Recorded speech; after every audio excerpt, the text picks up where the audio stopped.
नमस्कार विद्यार्थी मित्रांनो, सोशियोलॉजीचा अभ्यास करताय. तुम्हाला काय वाटत आहे की तुमच्या सोशियोलॉजी नोट्स मध्ये सोशियोलॉजी आहे? असं बिलकुल नाही आहे. सोशियोलॉजी पूर्ण तुमच्या आजूबाजूला आहे.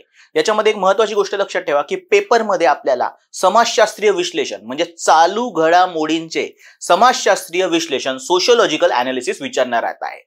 येस, कसं आहे ऍक्च्युली ते लक्षात घ्या. आता एक उदाहरण देतो मी तुम्हाला. जसं कुंभमेळा.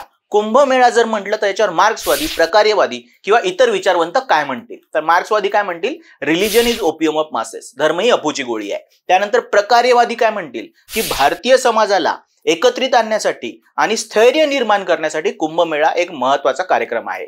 त्याच्यानंतर इथे राज्याची भूमिका फार महत्वाची आहे आणि राज्य सगळं आयोजन करत आहे. म्हणजेच हा कसा फॉर्म ऑफ सेक्युलरिझम आहे?